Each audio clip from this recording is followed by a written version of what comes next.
نحمده ونصلي على رسوله الكريم أما بعد فأعوذ بالله من الشيطان الرجيم بسم الله الرحمن الرحيم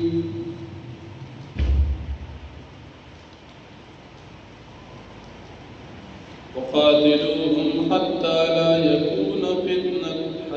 لا تكون فتنة ويكون الدين لله فإن انتهوا فلا عدوان إلا على الظالمين صدق الله العظيم سورة بقرة دیم پارا یوسل دری نبی نمبر آیت مکہ یتن کی مشرکان و کافران سرات جہاد حکم بیان شو اس پر یتن کی اللہ پاک ددوی کافران سرات جہاد زمانہ ذکر کی چلی کافران سرات جہاد ترد آغی وقت پوری جاری بھی ترکم چلی ایمان نبی رو اللہ رب العالمین فدی آیاتن کی مومنان ہوتا دا مشرکان سرد جہاد زمان خی چی تاسو بطر حقی پوری دی سر جنگ کوئی چی دی اقبل کفر پری خودنی نیوی مشرک او کافر دی ترکم وقت پوری دا کفر او دا شرک ختم شوینی او خالص ایمان اسلام دا اللہ پاک بندگی نبی شورو شوی نو ترحقی وقت پوری بتاسو دا بی سر جنگ کوئی او دا بطر قیامت پوری وی نبی علیہ السلام فرمائی الجہاد مازن الى یوم القیامہ جہاد با قیامت پوری جائیے کفر و شرک با قیامت پوری نو جہاد بندی آنکہ کلا کافران دخبل کفر او دا شرک نام منعشی نو بیاتاسو دا دی کافران سرا دا جگڑی نام منشی کدا کافران جنگ کئی و سر جنگ کوئی کفر کی پاتی کی و سر جنگ کوئی وکگلت بھی جنگ پری خودو شرک او کفر یا پری خود فتنے پری خود نبی تاسو من شید بی سرا د جگڑی کولو او بیا که مثال کی ظلم اکو سکنای اکڑا ددی ظلم بدب دوی تبیا ملاوی بیا چکر نبی علیہ السلام دا حدیبی دا موقین بعد یو کال بعد دا زیقیدی پا میاش کی عمرت القضاء لطلو بیا صحابہ کرام و مومنان تا دا ینواج اسنا دا کافران منصرا پدی زیقیدی پدی میاش کی جنگ کی حالانکہ زیقیدہ زلحجاب دادا اشہر حرم میاشتی دی عزت میاشتی دی پدی بھی جنگ بندو وکدوی کل جنگ کی نو من بسکو اللہ پاک فرمائی چی دا حرمت دی میاشتی دا دی عزت احترام برابر دی وکبیا کل کی دا دی خیال نساتو نتازو دا اجازت دی دا دی سرد جنگ کولی اول خدا رچے تاسو اقدام نکو جنگ ور سر مکو وکدوی کونو نتاسو سر بیا بدل کی جنگ وکید دی میاشت خیال چی دوی نساتو نتاسو بیا اجازت دی چی دوی پشان دی سر پدی میاشت کی جنگ وکید او بیا هم تاسو تقوی اختیار کئی ذکر متقیان سراد اللہ رب العالمین امداد شامل حال دا جہاد دا حکم نہ بعد الله پاک بیا حکم کی چې تاسو انفاق وکړئ صدقې ورکړئ صحابه کرام په قسطنطنیه کې جهاد کې لګیو یو صحابي د کفارو جماعت تنن او توډیر په بهادرۍ سره جنگ وکړ تر دې چې شهید شو سکسانو خبره وکړه چې دې سړي ځان په خپل باندې مړ ځان په هلاکت کې واچو حضرت ابو او د آیت کریمه ولستو چې الله فرمایي ځان په خپل نه مړ کوو ابو ایوب انصاری رضی الله عنه دوی ته فرمایل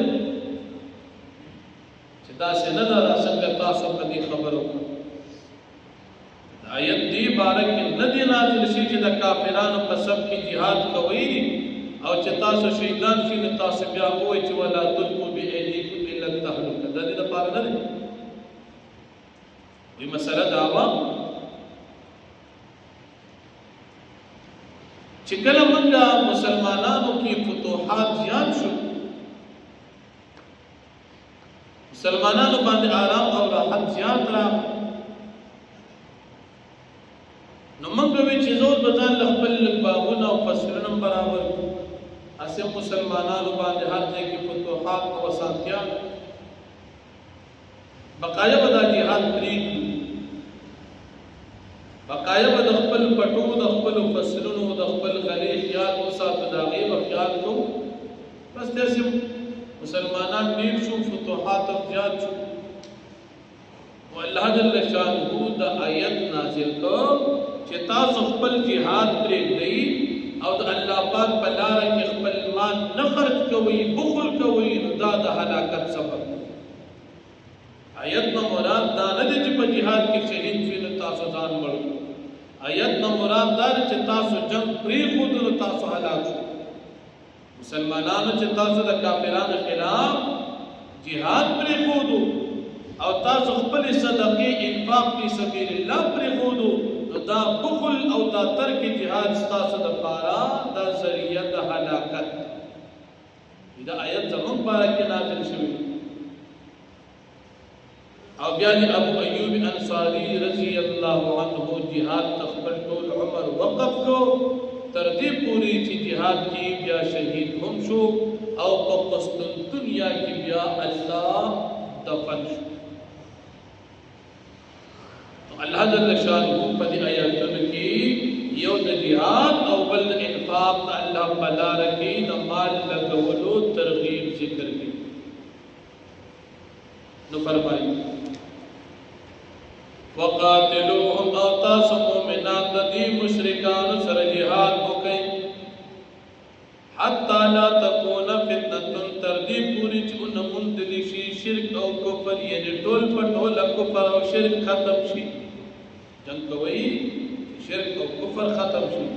چې شرک او کفر وینو jihad وهم وي ويكون الدين لله او شي ټول دین خاص د الله پاک شي ټول عبادت خالص د الله پاک صرف ایو الله پاک بندگی کیږي نور بندگی ختم شي کڅوک د بوتانو په کڅوک د قبرونو په کڅوک د پیرانو په کڅوک د نور سيزونو په چې دا ټول ختم شي د یو الله بندگی پاتې شي فإن انتهوا پس تردا مشرکان بنشل د کفر او د شرک نه نو تاسو بیا بچی د دې سره د جنگ کولونه فلا عدوان الا على الظالمين پس بدلبا نملاوی کی د ظلم مگر ظالمانو تا چې چا ظلم وکړو داغي بدلبا غد ملاوی کی الشهر الحرام عزت د میاشتو د حرمت بالشهر الحرام فبرابر د عزت د میاشتو د حرمت دي اشهر حرم سلور میاشتو ذیقعدہ ذوالحجہ محرم او رجب ابتدا کی پدی میاشتو کی جنگ کول منو پدی میاشتو پر خیال ساتھی خپل منځ کې پدی کی جنگ نکو لیکن کله چې د جهاد د عمومي آیاتونو نازل شو نو بیا د اشهر حرم په میاشتو کې د جنگ اجازه وشو او دا په تر قیامت پورې اجازت وي چې کله هم مسلمانانو ته د جنگ موقوي نو کافران سره د جنگ کوي په هیڅ قسم میاشت کې په دې پابندي نشته کرو جګې کوي او په پاشو د وروم کې کوي کفار سره jihad کول هر وخت جایز دي والحرمات قصاص او عزتنا د دې برابر دي فمن اعتدى عليكم پس چاچی اقدام کو پجنگ کول کی پتاسو باندی فاتدو علیہ پس تاسو جواب پر کی برابر واجو کئی ددی جنگ او ددی اقدام بمثل ما تدا علیکم فبرابر داغی کی پتاسو باندی کڑی تاسو جنگ مکو ددی میاشت خیالو ساتو کافرانو خیال نساتو جنگ در سرکونو بیا و سر جنگ بکئی تاسو بیا اجازت واتقوا الله تاسو یریږئ د الله پاک نو علمو تاسو پوه شئ ان الله مع المتقین یقینا الله پاک د متقیانو سره ملګری وانفقوا فی سبیل الله او تاسو خرج کړئ خپل مالونه د الله پاک په لاره کې ولا تلقوا بأیدیکم الى التهلکة او تاسو باندې په خپل لاسونو خپل ځانونه هلاکت کی یعنی بخل او جهاد پر خودل دا پالاکت کے ذات اچول دی واحسنو تاس احسان کی دنی احسان کی خپل عبادات کی او دنور خلق سرا ان اللہ يحب المحسنین یقینا اللہ پاک من ساتی دا احسان کو ان کو سرا واخر الحمدللہ رب العالمین